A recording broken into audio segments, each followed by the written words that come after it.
Hey up and welcome to another episode of Last Cast. Today we're just down on the Huddersfield Narrow Canal, just upstream of Slowett, for a few hours on an evening just to see what we can catch really.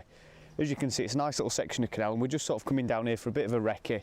As I say, it's something that we'll probably revisit is this peg if we catch a few fish and look to do a full day, but as I say, we've only got a couple of hours today, so we're going to make the most of it. So with that in mind, there's no point in setting up loads of different rigs and setting up loads of different lines close in. A lot of the fish, especially this time of day in the evening, are going to be towards a far bank feature, and we've picked a peg today where I've got a bit of an overhanging tree to fish to, so hopefully that should hold a few fish. So in terms of what I'm going to fish 3 lines around that tree. A chop worm and caster line, a line with bread punch that's right under the tree, and I'm also going to feed a line with a few loose fed casters, hoping for a few better roach, things like that, a bit further down the shelf. But as I say, we'll just have to see how the session goes and how it progresses. But initially I'm going to kick off the peg with the bread punch line. As we know, it's a fairly instant bait, so I've got a couple of rigs set up for that. But what I'm going to do is feed a little ball of ground bait about the size of a golf ball to kick off with. Not a lot of bait, as I say, looking for a quick response, but I've set up 2 rigs for that line. Like I say, because we're fishing for sort of a bit of everything really today, I've set up a couple of rigs purely so I've got options in terms of having one set quite light, such as this one, which is a 4x10s, as you can see, not a lot of depth there, about 2 and a bit foot, and a number 3 elastic at the top end. This is the bread punch rig that you'll see me use on 99% of my bread punch fishing on the canals, just light mainline 093 Drennan suplex. Little 4x10s Sensus SA2 there with a little number 13 back shot as usual. Again, usual kind of thing, bulk, couple of droppers, nice and compact around the hook length. And on this hook length we've just got 075 Drennan suplex fluorocarbon down to a 22 B511. So like I say, that's the lightest rig for that line, and I've set that about an inch off bottom just to try and get a few bites to kick off the session. Like I say, we're only down here for a few hours. But if it turns out, with it being a feature, there's 1 or 2 better fish down there, then I've also set up a sort of duplicate rig, but a little bit heavier. So I'll just quickly run through that now. The top end of this one's a number 4 elastic, so slightly beefed up, and I've got that set fairly tight.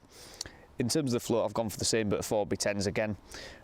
Same thing with a number 13 back shot, but I've actually set this just slightly over depth by about ½ an inch.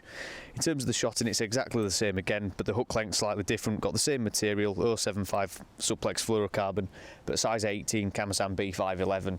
Slightly bigger hook. As I say, if we're looking to catch bigger fish, a bit more purchase on them, and it allows me to use a bigger piece of punch, especially if small roach are a problem.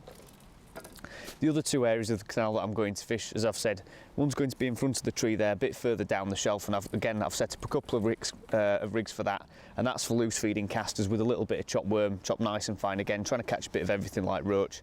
And I've also plumbed up a line right tight across to the wall in the shallowest water that I can find, which, as it turns out, is about sort of 18 inches, 2 foot, something like that. And again, I've set up a couple of dibber rigs for that, but we'll cover those a little bit more when we do start fishing. One thing that I'll just quickly note, I am going to feed now, but the canal is towing, so I'm just going to give it a short while before I put the ball of punch in, and then I'll start loose feeding casters over my right hand line, which is a bit further down the shelf. But as I say, we'll let the canal stop towing, then we'll get the peg fed, and then we'll start fishing. Right, so we're waiting for the canal to settle, and as you can see probably, the canal's actually dropped by about 10 or 12 inches as we've been waiting for it to settle just as the lock gates have opened, so we've had to spend another couple of minutes replumbing.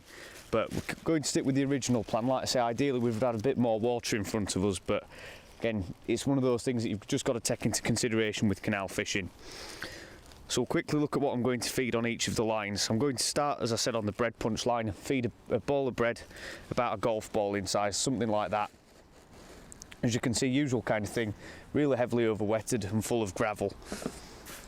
So we'll get this popped into the peg first. Again, like I said, this bread line's at about sort of 10 metres just under the tree.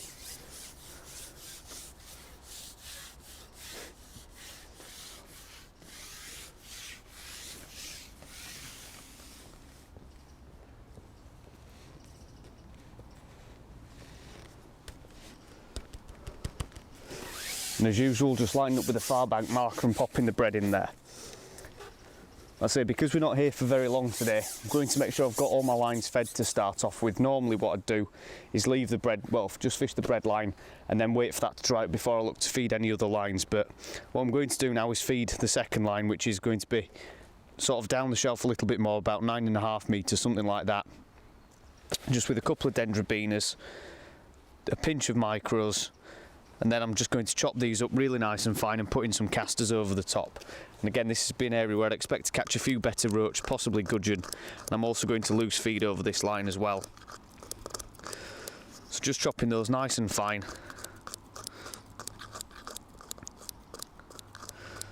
So the piece of worm are probably about 1/8 of an inch long. So like I said, I just want the attraction of the worm, but I don't really want too much food content there, because what I'm looking to do over that line is loose feed. I'm just going to put in probably about 15 or 20 casters, something like that, and that should be enough feed for that line. Again, I've put this one fairly close to the tree, but I'm sort of fishing them all at a bit of an angle away from each other, just trying to split the lines up a little bit more to make sure that I'm not sort of dividing the fish as much. I'm just going to deposit that into the peg there. And then that's where I'll also be just chucking a few casters as loose feed. As I say, I've got a couple of rigs set up for that line. One fish directly to the bottom with sections of worm or caster, and one to sort of lay a caster in and let it fall through the water column a bit more. But I think what I'll do now is actually start on that bread punch line.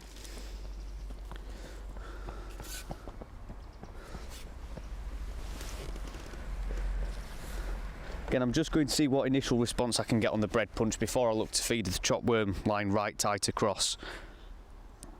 So I'm just going to slip on a 3mm piece of punch, nice and small, not too selective, and just see what we can catch. Again, if there's a few fish about, I'd expect to be getting a fairly instant response on the bread punch. And as I say, especially with the lighter rig like this, fishing about 1/2 inch off the bottom.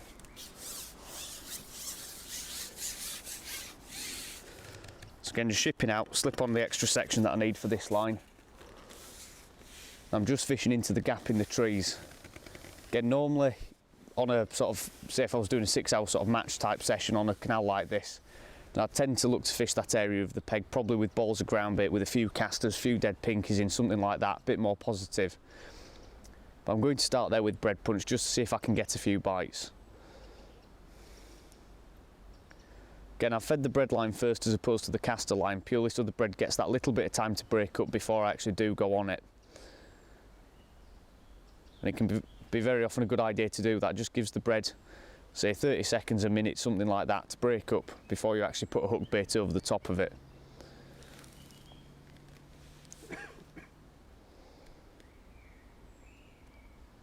Again, the canal's just started to tow a little bit now.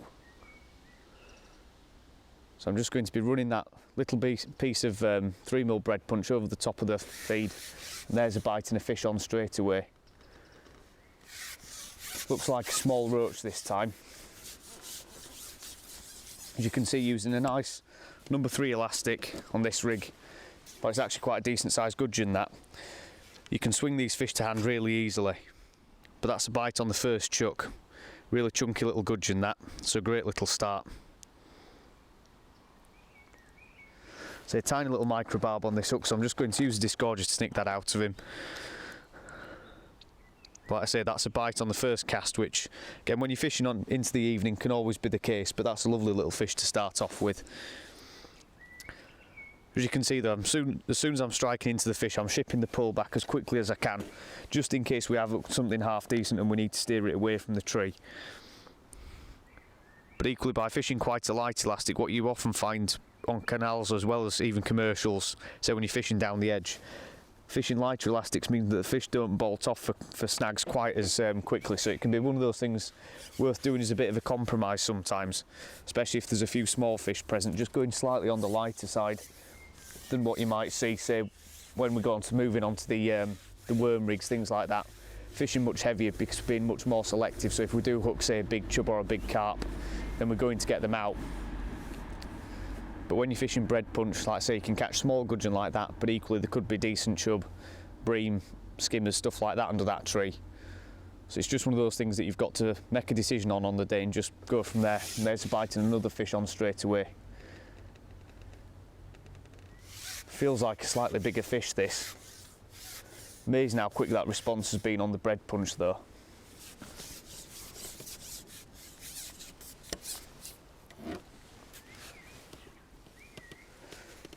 This is a nice little skimmer.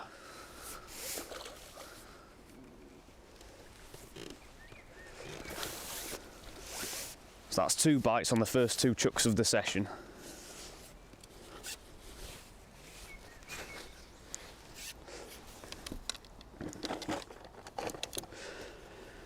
As you can see there, cracking little fish, just nailed right in the top lip.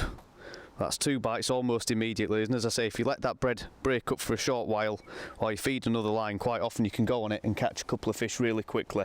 That's a brilliant start.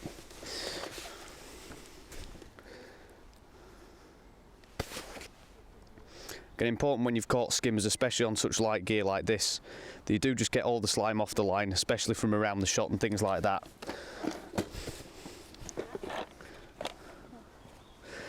And as you can see, what I've also got in the punch already is a piece of bread. As I say, what I tend to do when I'm bread punch fishing, you'll see me do this all the time on the canal, is once I've loaded the hook, punch out another piece of bread and leave it in the side tray ready so you can get out there much quicker.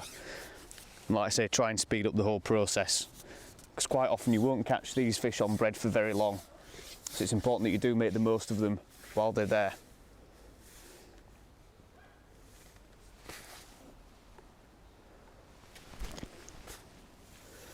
Just going to loose feed a few casts over that line. Bit of a nightmare shipping out with these rigs, especially when you've got wire stem floats like these and awkward banks like we've got today. So just got to be careful that you don't tangle the rig.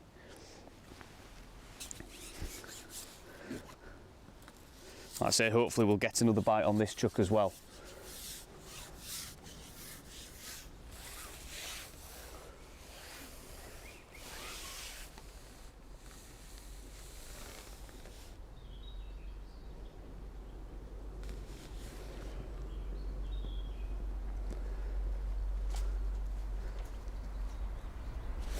And that's another bite immediately there as well. Again, this is what I was saying about choosing to fish to a feature on these short sessions, is you can get really quick results. It's amazing, the float's going in and going under nearly immediately. Same again there. Again, if this persists and it turns out to be small fish, then what I can do is go onto that heavy rig that I've got set up as well.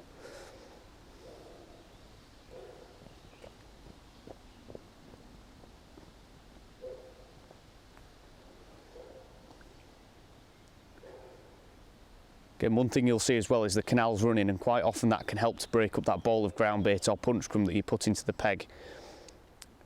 It can often give you a quicker start as well, so it's no bad thing to have this sort of movement on the canal. Another little indication as soon as that float's gone over the feed. So I'm just letting it run within the confines that we've got in this area of the peg, and not holding it back too much. Again, with the other rig, which I've got set a bit more over depth, I can hold that back quite hard and try and achieve almost a stationary bait, which may well be something that I'll look to do actually if there's 1 or 2 skimmers down there. So I think on the next truck I might well have a look on that heavier rig with a slightly bigger piece of punch and just see if that draws in a bigger fish.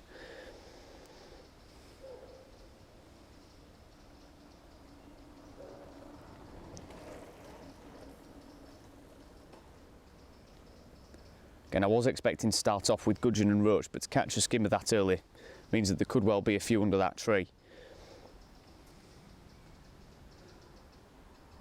And like I said at the start of the session, that's why it's always important to have a couple of rigs, especially a heavier rig, because if those bonus fish are under the tree or under the feature that you're fishing to, you do want to make sure you're getting them out.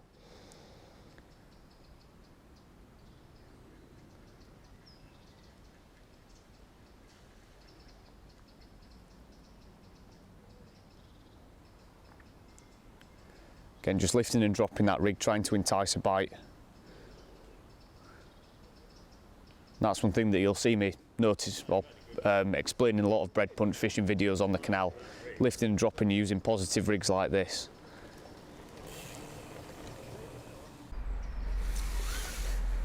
Right, we've just hooked another fish now right under the tree. Looks like another little gudgeon, this. Again, it looks like the canal's still not quite settled yet. So I think what I'll do after this fish is just switch onto the heavier rig and just see if using that heavier rig laid on the bottom a little bit more means that I can nail a bait to the deck and keep it stationary, hopefully being able to target a few of those skimmers if they're down there. But at least that's another little fish and we're getting a few bites now.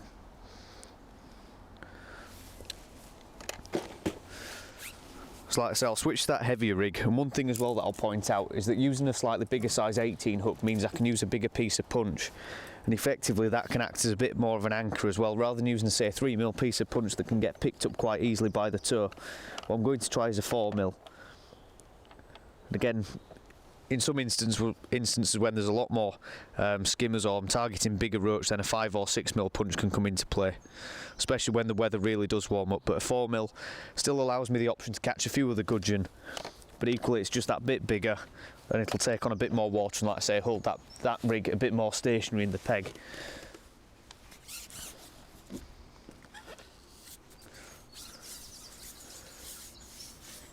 And obviously with the rig being presented on bottom as well, it's a little bit more selective towards skimmers.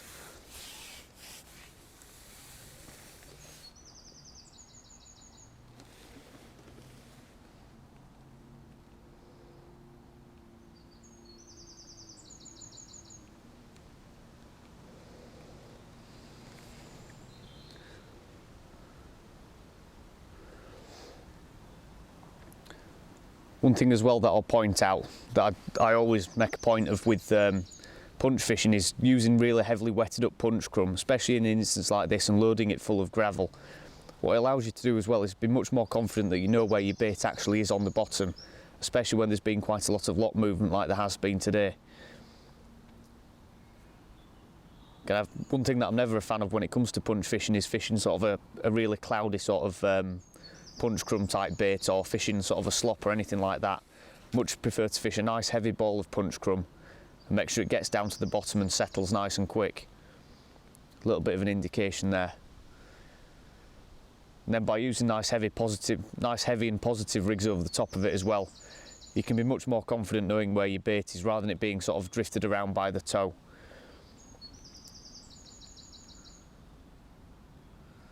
Again, the canal's still moving back and forth a little bit now, which quite often will be the case on these narrow sections of canal, such as the one we're fishing today. So I'm just holding that float back as hard as I can against the flow, to try and get a nice steady bait. Right, so we've had a couple more indications over that bread line, but it doesn't look like it's going to produce for a short while. I don't know whether it's due to the disturbance of catching a few fish, or whether they've just eaten everything. So what I'm going to do is just top it up with a small sort of marble-sized ball. Not something that I tend to do on the Huddersfield Narrow Canal, because quite often I find it does seem to kill the fishing, but especially this time of day in the evening, the fish are only going to be down there to feed. So there's no real risk in topping up with a small amount of bait. So what I'm going to do is put in a tiny little piece of bread again. Hopefully that'll just get them settled down in that same little spot under the tree. Again, with the movement, it might just disperse the bait. So I'm just going to top up with a small ball of punch crumb like that. And also what I've been doing all the while I've been fishing that bread line is loose feeding a few casters over my second line. Like I say, that chop worm and caster line just down the shelf a little bit. So it might well be, because the canal's lost a bit of depth, that the fish might want to just sit in that slightly deeper water. So again, just covering all my options really. So just going to pop that into the peg there. Like I say, if there's a few fish there, then hopefully that'll get them feeding again. Like I say, I'm now going to have a go over that chop worm and caster line.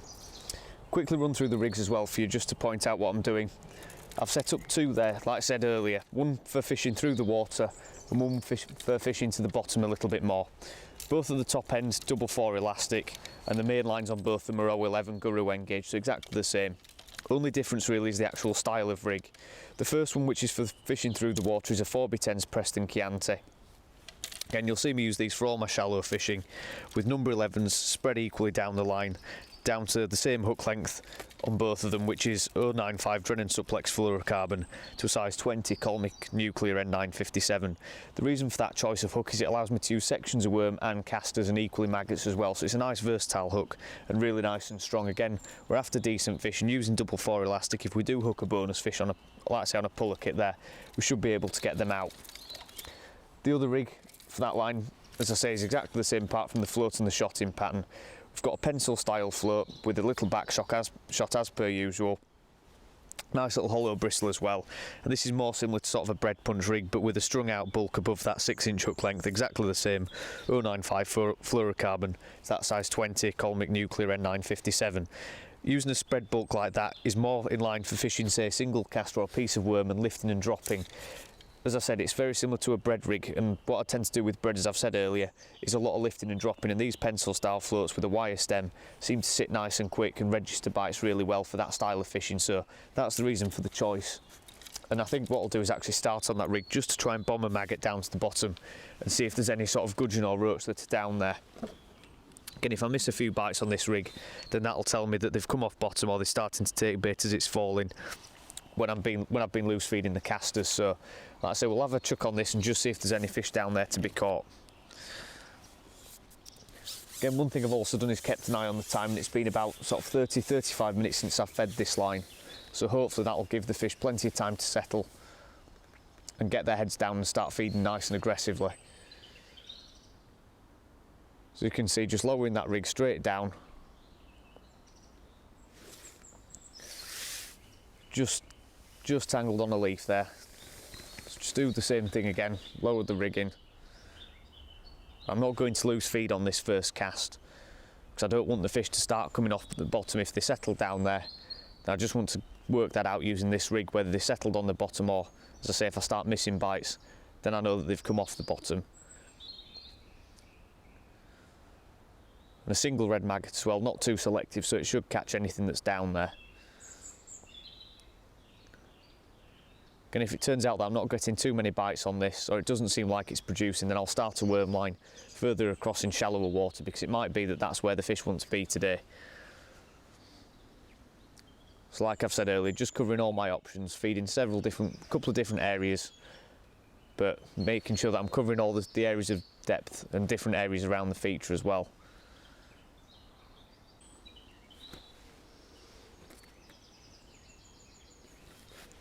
Right, and there's a bite and a fish on now, on that single red maggot. Just seen it turn in the water and it looks like a skimmer, this. That bit's not been in there long at all. It's a proper quality canal fish. And quite often these are the size fish that you'll find towards the bottom of that shelf. Really nice positive bite. I think this will be the rig to use if those fish are down there. Getting that double 4 elastic, nice and powerful, but equally quite forgiving just in case we were catching small fish, but means that I can get these big canal fish out nice and quick. Again, that's a fantastic fish to catch on the canal, that one. Just about squeeze him into the net. That's a quality canal bream, and these are what we're really after for this time of day. That's a belting fish, and we'll just see if we can hold him up for camera. Right, so I've just had to untangle that bream from the line there, but we'll try and hold him up for camera. So he's made a bit of a mess of the rig, but that's a belting fish to catch on the canal. See, still plenty of energy in him. Just try and hold him up. That's a belting canal fish, that one. Easily 3 pounds, that one, maybe more, maybe even nearer 4, that one. Belting fish to catch. Like I say, fishing chopworm and caster, things like that allow you to catch these kind of fish, and that's a belting one to catch. So we'll get him slipped in the net and try and sort the rig out. As I say, that's why I've been a second just sorting the hook out and trying to get him unhooked. He's just rolled himself in the line, so we'll have a quick look at the rig and make sure that it's good to go for another fish. So we'll quickly sort that out now. Right, so after that bream there, I've just had to sort out the rig, take the slime off it and just untangle it a little bit, because it can happen with those large bream, and using strung out shotting patterns on fairly light canal rigs, they can make a bit of a mess of them. So I've just had to sort that out there, but I'm going to have another go on that line, the same rig with a single red maggot on the hook, and just see if there's one more down there to be caught. And it's amazing on these evening sessions just how quick the fish can come to the feed. So it does give you an idea of the potential of certain areas of the canal. So definitely, if you've got a few hours, it's worth visiting these sections or sections of your local canal and just seeing what you can catch. Like I say, today the plan of attack has been to fish around a feature and look for the quality fish around that. An indication and another fish on straight away. That's another little skimmer, this one. Amazing just how well the canal's producing. Like I say, a lot of that is down to both the time of day and, as I said, selecting a feature peg. So this might be a little hybrid or skimmer, this.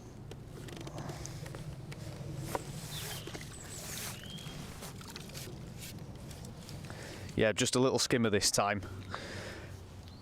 Again, interestingly, on this canal I've not really caught a lot of small skimmers in my time here. I've caught a few decent bream, sort of 2-3 pounders, but very few of these, so it might be recent that these have either been stocked or they might just have started showing up a little bit more. But again, nailed right in the top lip, and you can see with a positive rig like that, he's had it immediately as it's gone in. So it shows chopworm and casters definitely the way to go on that line.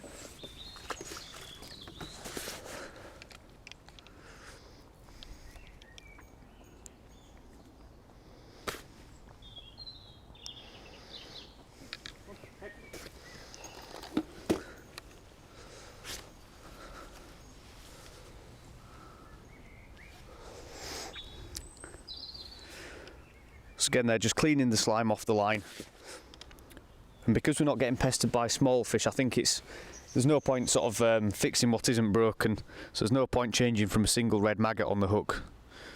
As I say, it's a bit of a change bait as well from the chopworm and caster that's down there. And what I'm going to do is cut down on the loose feed a few more casters over the top, but a little less frequently. As I say, just want to keep those fish down on the bottom as best I can. But that's fantastic on that line, as well as the bread punch line, that we've caught skimmers on both of them. So again, I'm probably going to feed maybe 10 casters just over the top. Make sure I keep those fish on the bottom and grubbing around.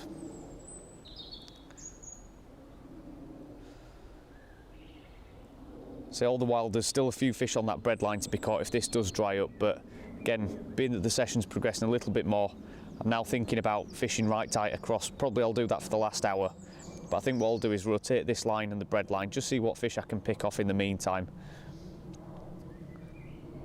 Just see which produces the best.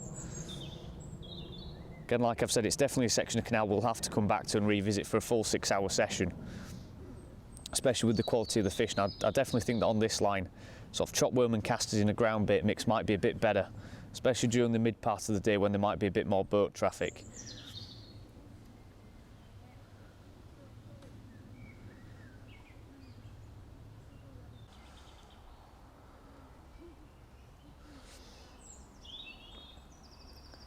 One thing that I'll also point out as well on this line is that I'm using a 0.2 float. It's nice and light as well. I don't think I mentioned that when I was going through the rigs.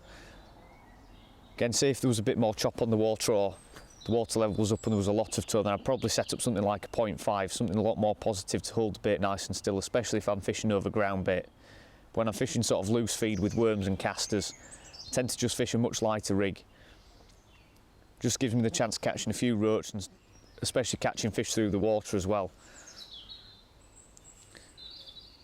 So it's just one thing to consider when you are fishing on a peg like this. It's whether you do actually need to fish a really heavy rig to get the bait presented correctly.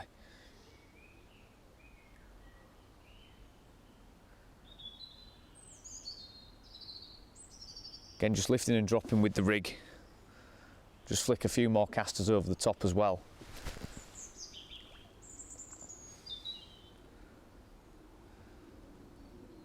Again, by having a nice rough spreader caster, there's another fish on now. Not sure what this is yet. By having a nice rough spreader caster as well, it means that the fish are grubbing around a lot more to find bait, so you tend to get much more positive bites when you're fishing over a decent spread of bait. This could be another little skimmer, this. Again, really nice positive bite. It is slightly bigger skimmer than the last one, catching a real variety of sizes of them today. This one's probably nearer the pound mark actually. Another lovely little skimmer, still with a few spawning tubercles over him, so that could be why they're feeding so aggressively. Might be that they're trying to build their weight back up after spawning. Again, hooked right in the bottom lip. Cracking little fish to catch on the canal.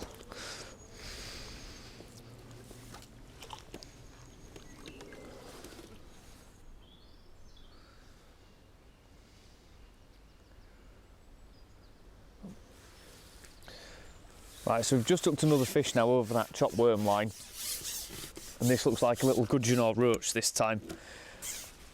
not quite the skimmers that we're after, but again, another nice little fish to catch. So it looks like on that line it might be a case of topping up. So what I'll do now is top up that line, have a look on the bread line, and just sort of rotate those lines until I decide to feed the final chop worm line right across. So another nice little fish there. But what I'll do is I'll crack on with the session now, try and put a few more fish in the net, and we'll just keep you updated as the session goes on.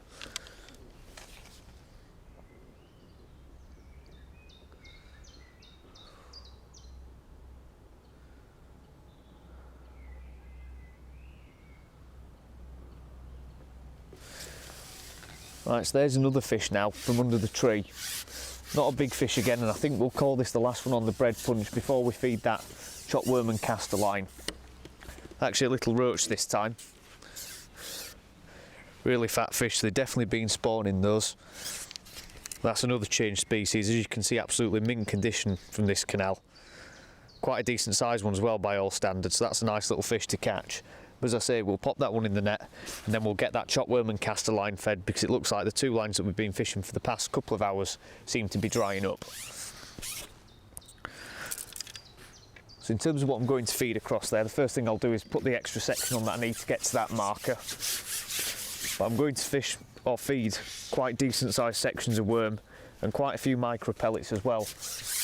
Again, especially if there's a few bream or carp to be caught, I do like to introduce a couple of micros into the mix, just as a bit more of a holding bait. And equally quite a bit of soil as well, just to make sure it stays on the bottom. And as well, it creates a little bit of a cloud as well for attraction. So I'm going to put in probably about 8 to 9 dendrobinas, something like that, and chop those up to probably 1/4 inch pieces. Again, we're after decent sized fish, so there's no point fishing really small bits of worm that are going to be taken by gudgeon. So again, quite a rough chop to those. A decent handful of micro pellets. And then what I do as well is add a decent squirt of liquid worm attractant just to dampen those micro pellets off a little bit more and make sure, again, they sort of add into that chop worm and caster. So just give that a nice mix rounds with the scissors. And then all I'm going to do is just top that off with a few casters. Again, mainly chop worm in there, as you can see, plenty of attractant from the liquid worm, and then just a few casters as well as holding bait. So I'll get that cupped in and probably leave it for about 10 or 15 minutes to settle before I have a look over it with a decent sized piece of worm.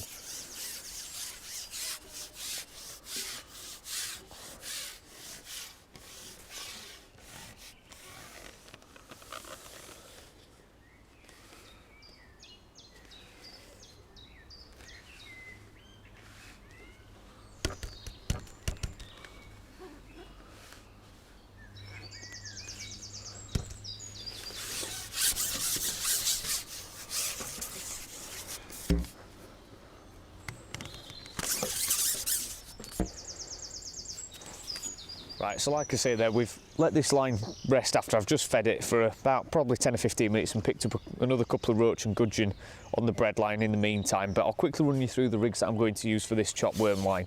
In accordance with what I've done already with the other lines that I've fished, I've set up 2 rigs, again one lighter than the other. And as I said, similar kind of principle, they're both pretty much identical. As you can see, dibber rigs, MAP S2s as the float, inline dibbers, so nice and strong and robust, and nice bulbous tips on both of them to see them against the dapple light that you often get on the far bank of canals. In terms of the elastics on both, got double 5 and double 6, so double 5 on the lightest one, and they're both 013 mainline. The other difference is the float capacity. One's a 4x10s, the other's a 4x12s, and shot slightly more positively, but the principle's the same. Basically, a spread bulk, slightly more spread on the lighter rig, down to a nice strong hook length, 011 Guru engage, and then the hooks on both of them, a Drennan wide gate match, 20s on the lightest rig for fishing single maggot, single caster, small sections of worm, and a 14s on this rig, just a bit more beefed up. Again, if we do start running into a few bigger fish there, then I can always go onto that heavier rig and fish a bit more positively. But we'll start on the lightest one with just a single red maggot, just to see if there's anything down there. Again, on this rig I'd expect to catch gudgeon and perch as well as roach and bream, so it gives me the option of catching everything, but with it being a doubled up elastic, got plenty of options, so we can catch small fish but equally land decent sized bream or even carp if we're lucky. So we'll get the shipped out now with a single red maggot on the hook and just see if we can get a bite.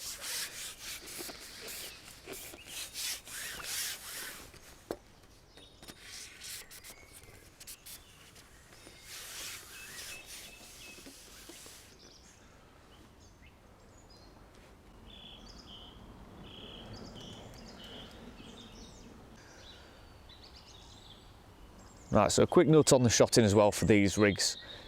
Use number 10s in both cases, and as I say on this one, I've just used 3 number 10s spread out nice and wide so I can lay the rig in nicely and just get that bait to fall down. The other thing I've done as well, because I've fishing to the side of a feature rather than underneath one, is I've got a nice long length of line between float and pole tip. Again, just reduces the risk of spooking fish off the pole. Just add a little bit of movement there as well straight away. So again, just little things to think about when you are fishing to the far bank like this for quality fish. So I've not gone really heavy with the gear because we're not fishing into a really snaggy area. So say if I was fishing up to, or sort of in amongst branches and reeds and stuff like that, I was fishing for say tension carp like you might see us do on the Calder and Hebble Canal. I tend to fish much heavier, sort of 015, 017 hook length, stuff like that, and using Kamasan animals as hooks, whereas in this case, fishing in fairly open water by comparison, and the size of fish can vary from skimmers from sort of 10 ounces up to £3, but equally there might be 1 or 2 carp in here, but they're not going to be massive, so on gear like this you can get them out.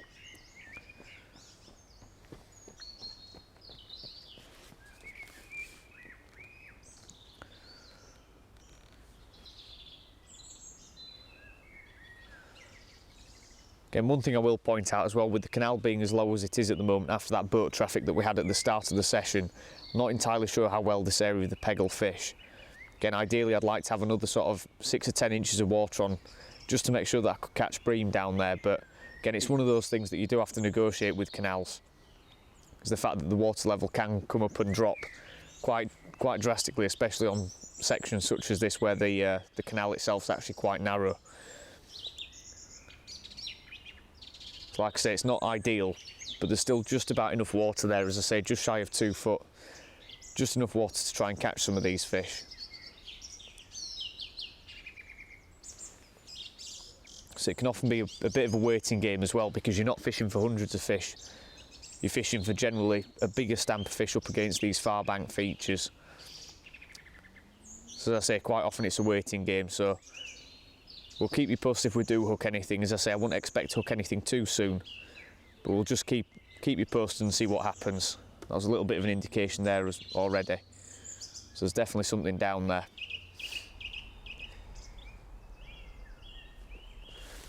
Right, and there's the first fish now against the far bank on the chopworm and caster line. What I've done is I've switched over to a head of a worm.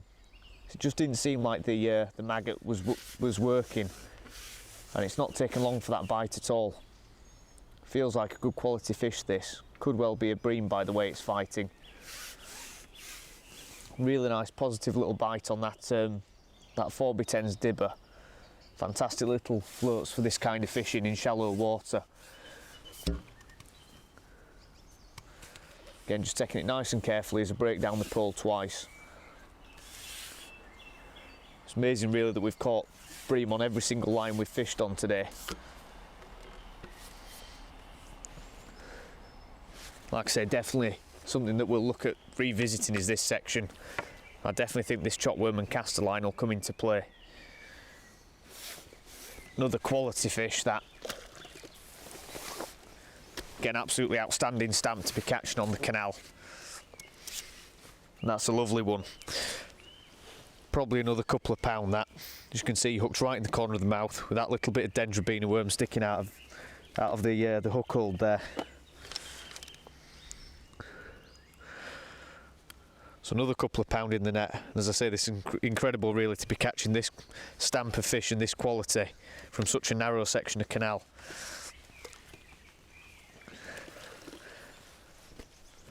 But again, just goes to show that chopworm and caster's been incredibly effective today. So we'll get another piece of worm on and ship back out there and see if we can have a couple more. Right, so again, just going to stick with the same hook bait choice. I think if that's working, then there's no point changing it. So picking out sort of a medium-sized dendrobina here. Got a good mixture of sizes. Like so, and all I do on a small hook like this, just nick it very lightly through the end of the head and then just nip off the tail. You can see people doing it lots of different ways, but that's the way I personally like to do it, especially if I'm targeting bream. As you can see, plenty of hook points showing, and I allow that bite to develop, make sure the bream get the bait well down in their mouths, and then set the hook home. So always just give it a couple of slaps on the water as well, and that just stuns the worm when you're shipping out, so it doesn't double over the hook point and, like I say, ruin the rig or mask the hook point when you're actually putting the rig into the water. So we'll get this shipped out and see if we can have another one.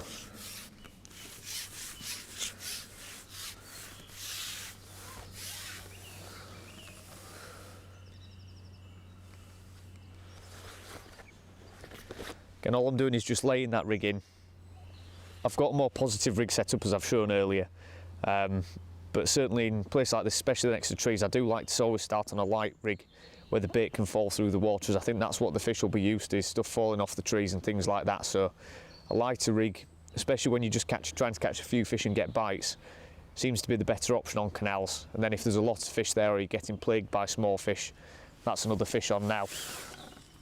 That's when I'll go on to a much heavier rig. This feels like another good quality fish, this. Not sure what it is. This might not be a bream because it really is setting off up the canal. There actually is another bream. It's just come up now on the far bank. Amazing how hard these canal bream fight, and that's why you need fairly strong gear like this 5/5 elastic to control them. Again, just carefully steering them away from the far bank. Even though it's a small hook, with it being quite a thick wire gauge with these Drennan wide gapes, you'd be amazed how much pressure you can put on a hook hold. And as usual, just keeping that pole tip under the water while I get the other sections off to keep the bream down in the water. It's just a case of lifting the top kit up. Especially with 5/5 elastic, it just keeps their head up because it bottoms out or seems to gather power quite quickly, and they're very easily netted. And that's another belting bream. Really is unbelievable the stamp fish that we're catching on this canal today. As you can see, that's possibly a little bit bigger, that one.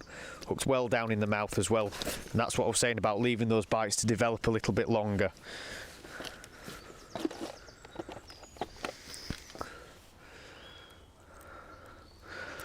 So we'll get him popped back and see if we can have a few more.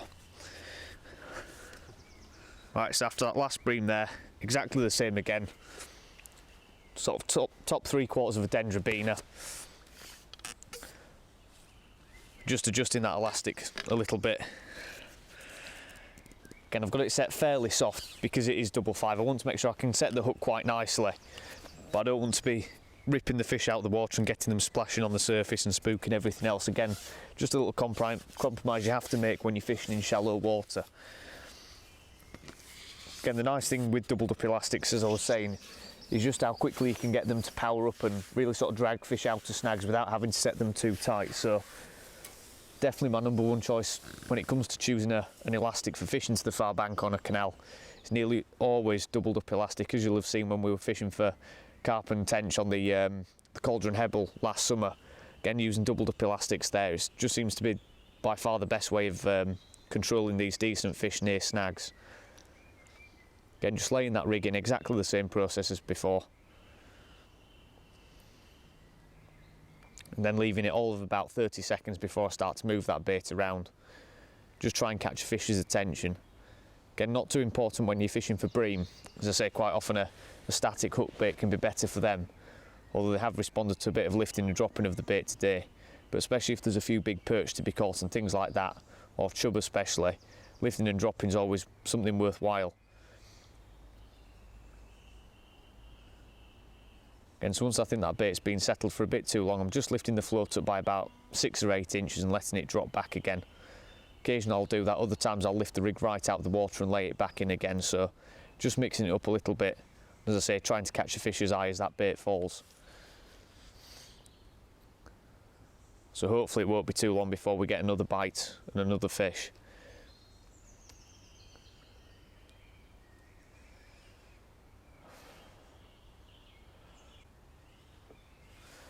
There's another bite now and another fish on. Again, exactly the same, couple of little dips on the float, and that just tells me that the fish has picked up the bait, and then a nice firm strike to set the hook. Again, not entirely sure what this is, but it could be another bream. As I said with that last fish, it's amazing just how quick they seem to shoot off and give you the false impression that they might be a big perch or even a carp.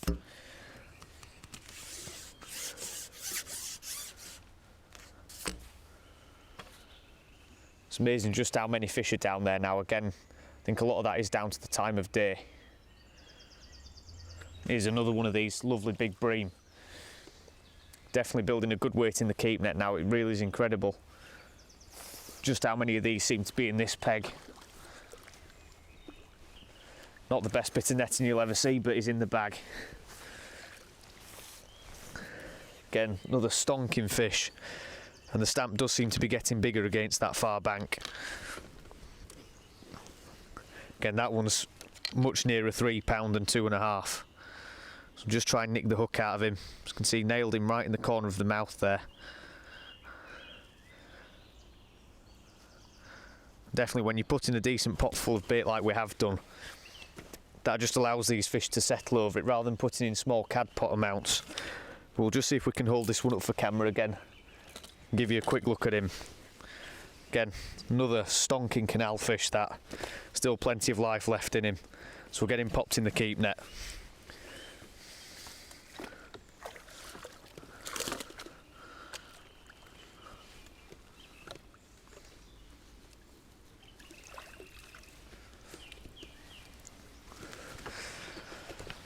Again, I'll just wipe the slime off my hands, then we'll get another bait slipped on that hook and get back out there and see if we can have a couple more.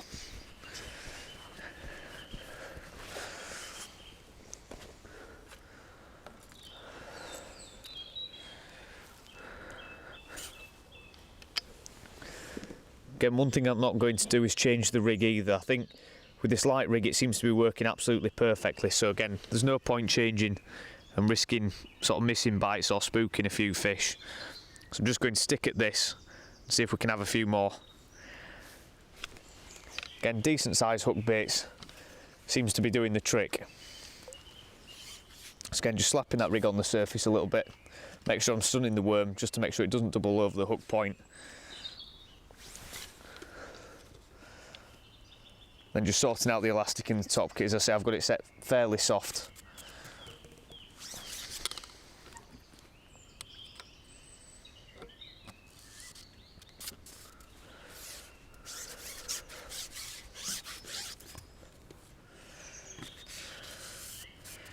As I say, it looks like we're starting to lose the light a little bit more now as well, so don't think it'll be long before we look to catch the last fish of the session.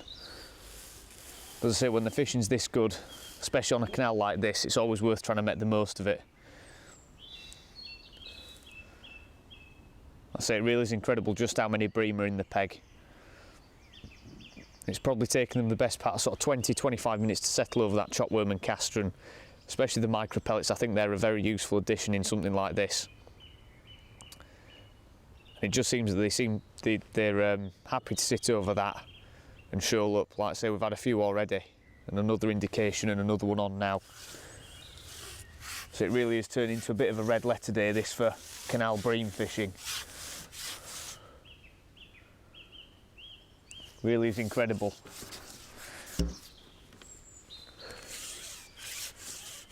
Again, just waiting for a couple of little dips on the float before setting the hook home, just to make sure that fish has got the bait down. Slightly smaller fish this time, but as you can see, they're not messing around. Once that bait goes in, they're straight on it.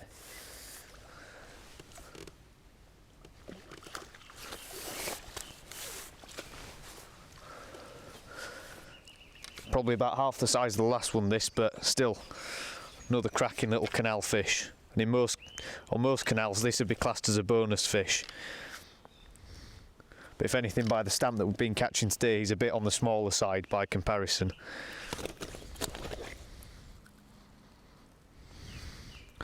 Again, nailed right in the top lip.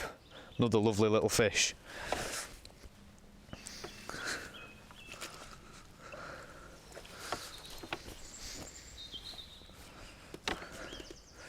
So because there's quite a few bream down there, what I'm not going to do is top up. As I've said on many other videos, I don't like to feed on top of or putting extra bait on top of a feeding shoal of bream, because I do think it can spook them.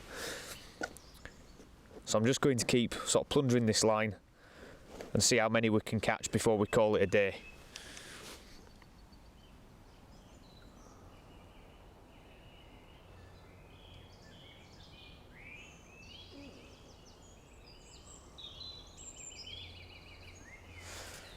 Right, so there's a fish now against the far bank.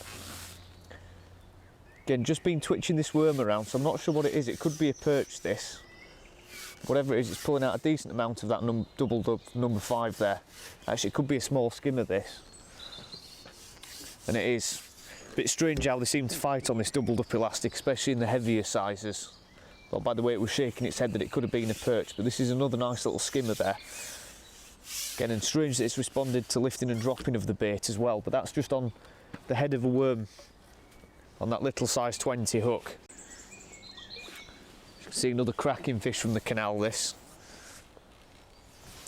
Amazing that we've caught these on all 3 lines that we've fished. And again, that's another couple of pound in the net. I think what we'll do though, we'll probably call this the last one of the session before we look to have a look at what's in the keep net. But as you can see, another cracking skimmer bream, that one. Again, covered in spawning tubercles, but a lovely fish from the canal. So what we'll do is just get him unhooked, popped in the net, and then we'll get the keep net out and have a look at what we've caught today.